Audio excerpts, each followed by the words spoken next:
राम राम दोस्तों, आज हम जानेंगे खाटू श्याम बाबा के 11 प्रसिद्ध नाम और उनके पीछे की कहानियां। आइए जानते हैं बर्बरीक नाम के पीछे की कहानी। बर्बरीक महाभारत के समय अत्यधिक बलशाली गदाधारी भीम के पुत्र घटोत्कच का विवाह नाग कन्या मौरवी से हुआ था। घटोत्कच और मौरवी की संतान बर्बरीक हुई, जो आगे चलकर श्याम के नाम से प्रसिद्ध हुए। आइए जानते हैं मौरवी नंदन नाम के पीछे की कहानी। मौरवी नंदन मौरवी की संतान होने के कारण बर्बरीक यानी श्याम बाबा को मौरवी नंदन कहा जाता है। खाटू श्याम मेले के दौरान मौरवी नंदन के जयकार खूब गूंजते हैं। आइए जानते हैं 3 बाणधारी नाम के पीछे की कहानी। बाणधारी बर्बरीक अपने दादा और पिता की तरह वीर योद्धा थे। बर्बरीक के पास 3 बाण ऐसे थे जिससे वे संपूर्ण ब्रह्मांड को जीत सकते थे, इसलिए श्याम बाबा को 3 बाणधारी भी कहा जाता है। श्याम बाबा को क्यों कहा जाता है शीश का दानी? आइए जानते हैं इसके पीछे की कहानी। शीश के दानी महाभारत युद्ध के दौरान जब बर्बरीक अपनी माँ से आशीर्वाद लेने पहुंचे, तब माँ ने उनसे हारे पक्ष का साथ देने का वचन लिया, यानी जिसकी युद्ध में हार होगी वो उसकी तरफ से लड़ेंगे। भगवान श्री कृष्ण सर्वव्यापी थे, उन्हें पता था कि हार कौरवों की ही होनी है। ऐसे में बर्बरीक उनकी तरफ से युद्ध लड़ेंगे तो स्थिति बदल सकती है। ऐसे में उन्होंने ब्राह्मण का वेश धारण किया और फिर शीश मांग लिया। बर्बरीक ने अपना शीश दान कर दिया, इस कारण श्याम बाबा को शीश का दानी भी कहा जाता है।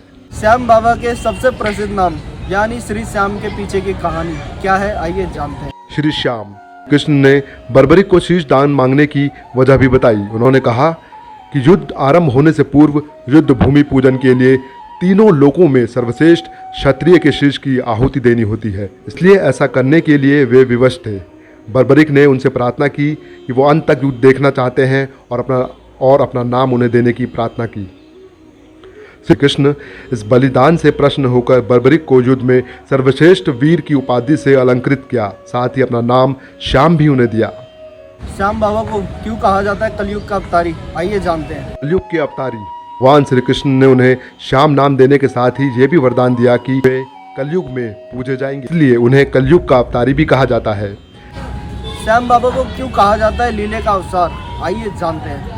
श्याम बाबा को लीले का आश्वर कहा जाता है। दरअसल वीर बर्बरीक के पास नीले रंग का घोड़ा था। नीले रंग को स्थानीय भाषा में लीला भी कहा जाता है, इसलिए उन्हें लीले का आश्वर कहा जाता है। श्याम बाबा को लखदातार के नाम से भी जाना जाता है। आइए जानते हैं इसके पीछे की कहानी। श्याम बाबा की महिमा निराली है। कहा जाता है कि जिस पर श्याम बाबा की कृपा होती है वह हर तरह से संपन्न हो जाता है। इस मान्यता के चलते श्याम बाबा को लखदातर कहा जाता है। आप लोग श्याम बाबा को हारे का सहारा तो बोलते ही होंगे, क्या आप इसके पीछे की कहानी जानते हैं? आइए मैं बताता हूँ। हारे का सहारा जब सब जगह से निराश व्यक्ति श्याम बाबा की भक्ति में लीन हो जाता है तो उसके समस्त दुख और पाप समाप्त हो जाते हैं, इसलिए श्याम बाबा को हारे का सहारा कहा जाता है।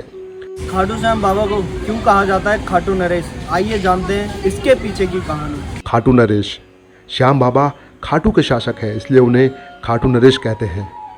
श्याम बाबा को मोर छड़ी धारक भी कहा जाता है, इसके पीछे की कहानी क्या है? आइए जानते हैं। और छड़ी धारक श्याम बाबा को चूंकि भगवान श्री कृष्ण का आशीर्वाद प्राप्त है, इसलिए श्री कृष्ण की प्रिय वस्तु मोरपंखी बांसुरी भी उनको प्रिय है।